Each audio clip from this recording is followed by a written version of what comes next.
Do we have plenty of time or not enough of it? Time isn't a guarantee in our lives, but I think we can all agree that we have 24 hours in a day.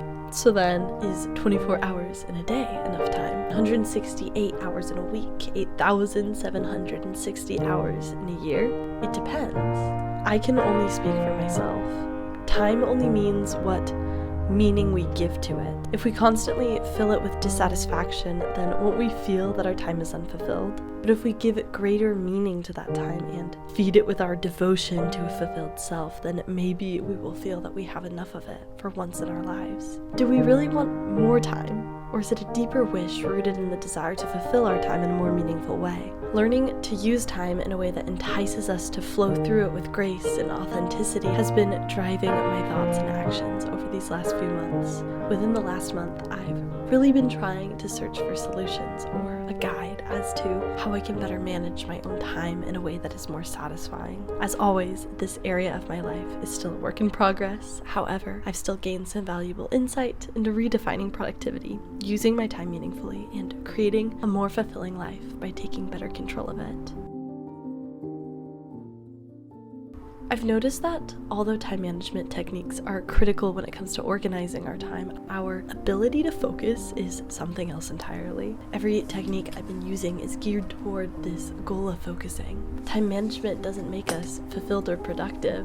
Focusing does. I just find that time management allows me to think less and focus more. It's an example of how the practicalities of our daily actions have the ability to mirror our minds. In order to focus, we need to create an environment that promotes that energy. The work doesn't end just because it looks pretty on the outside. These systems are simply tools, but they are wasted if we don't use them. They need to align with our minds in order for them to be successful. What exactly is it that we try to cultivate within that makes us more focused and mindful? And what do those words even mean? The first thing I turn to when I'm overwhelmed is awareness. If I notice I'm feeling overwhelmed, I try to identify where that's coming from and shift my focus. The breath is a convenient tool to use for this.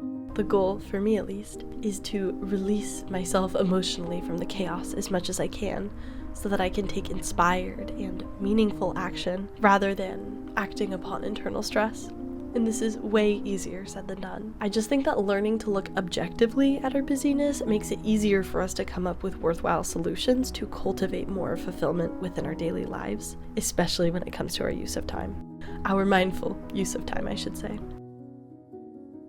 True productivity is meaningful productivity. It's not about getting through life, but about actually enjoying it. Launching off of this objective form of mindfulness, I think it's important to find the beauty in some of the chaos, because life isn't perfect and never will be. But I think it's key to look at it like it's perfect, or at least in a way that is perfect for us at this moment, right now. It's about the journey, not the destination. If we were to achieve or get everything we desired right now, then we wouldn't have the rest of our lives to strive for it. We are literally biologically wired to be constantly pursuing pleasure while the pleasure itself is fleeting. Sometimes looking forward to the final product is even better than actually obtaining it. Being present during the process of achieving a goal is a way to enjoy life further and create space to modify your desires as you grow older. Find peace in the present moment.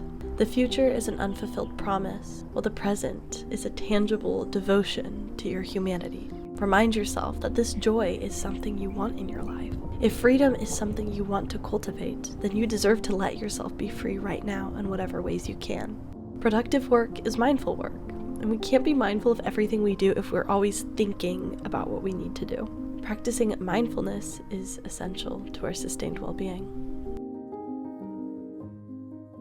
Something interesting I think about the term authentic self is that we usually associate it with a version of ourselves that we strive to be more like. It's a version of ourselves that in general is pretty positive. I think it's beautiful that we associate authenticity with being happy and fulfilled. We view our most authentic selves as an inspiration to our current selves.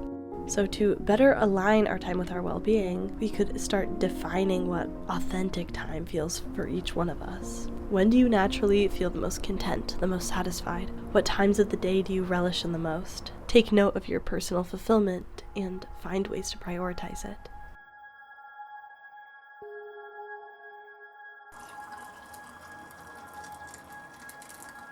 2025, I've decided, is my year of balance. In order to balance our time, we need to change things up every once in a while. We need some productive time in order to feel, well, productive. And we need time in nature to slow down and ground. We need time for movement to keep our bodies healthy and energized. We need time for our passions, for socialization. We need time to intentionally unwind. Time is well spent focusing on a balance of different ways we can achieve fulfillment in our lives. We need the action, and we need the rest. Making the most of time isn't a battle to accomplish things or be hyper-productive. Time well spent is seizing the moment. It's making the most of what is presented. Through the intricate and unique knowledge that each of us have of ourselves in the world, we can determine the best spaces to pour our energy into. Fulfillment is different for everyone experiencing it, so making the most of your time looks different to the next person. Time well spent holds wisdom to the imperfections and the things beyond our control in the present moment. Time well spent is accommodating to both good and bad, simple and complicated, because it's what you make of it, not how it happens to you. And finally, there's one more thing worth mentioning that I think a lot of us could be reminded of.